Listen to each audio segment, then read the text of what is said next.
Actress Keke Palmer comes out as sexually fluid. My sexuality is defined by me. Since I was a young girl, I always questioned the boxes I was forced to be in. It starts with who you're supposed to be as a child, who you're supposed to be as a black person, or whatever damn background you're from. Who you're supposed to be as a woman. And then those walls just try to cage you in from every damn angle. Who you are as a creative, who you are as a friend. Keke also said in her speech that sexuality and identity for me has always been confusion. I never felt straight enough, I never felt gay enough, and I never felt woman enough, I never felt man enough. I always felt like I was a little bit of everything. So that causes an internal battle too. Worrying that you're betraying one part of yourself for the other. At least. Keke Palmer opened up about her personal journey with gender and sexuality while accepting an award at the Los Angeles LGBT Center Gala, as she received the Vanguard Award, which was also presented to Pamela Anderson and the late Leslie Jordan. On Saturday, April 22nd, Keke said, quote, "I've always been my own person, and sexuality and identity, for me, it's always been confusion," end quote. She went on to describe how she always wanted to be like her father, Larry Palmer. However, Keke noted that she also felt pain and resentment after using masculinity in order to be taken seriously and not diminished because she was a woman. She concluded her speech on an empowering note saying, quote, "There is no greater masterpiece than living your truth," end quote. Keke was honored on Saturday night for her commitment to LGBTQ activism. The gala marked the Lightyear star's first major public outing since welcoming her son with boyfriend Darius Jackson.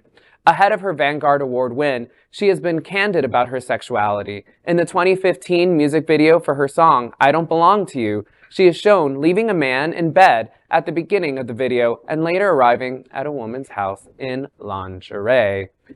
I love Keke Palmer. Means a lot. Apparently all of us. You all can see it, but while I was reading that, I saw everyone's faces just like, I was also reading the story, so I could do two things at once, which never happens. But I also just love, she has such a powerful way of conveying very complex things. Like that is to talk about the openness of one's gender and sexuality while also being critical of heteropatriarchy is not easy to do in a kind of small clip. And she does it so well. She does it well. Like so well. It's interesting to me because a lot of the social media response to her and on this award at the LGBT Center in Los Angeles, if there is a degree of negative toward her, it's coming from our own community because there's this absolutism. Wait, you like women, you like men, you've got to be in this bucket and that's that. And it's interesting to me because you would think that one of the things that our community would lead on is, wait, your choices are your choices and we're not going to put you in a bucket. But we frequently do that our own selves to our own community.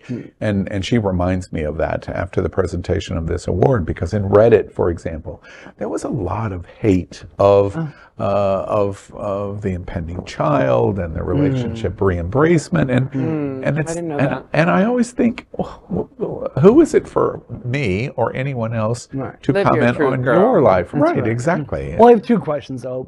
Am I the only one who ever got a Baby Butch vibe from her anyway? I mean, she just was so Baby Butch all that. And then also, does this sort of semi-coming out count toward everybody getting a toaster?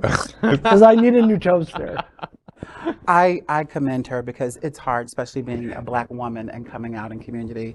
For many years, she was known as the Black American princess.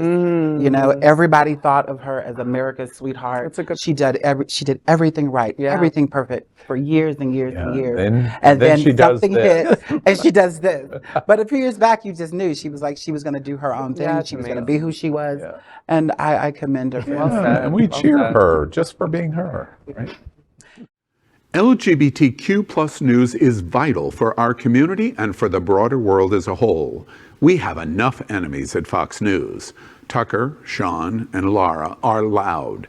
We need passionate allies. Happening Out Television Network, Queer News Tonight, and It's Happening Out are literally out of the closet and into the headlines. Our community needs your support. Like this broadcast and subscribe now to ensure the growth of the entire LGBTQ plus community.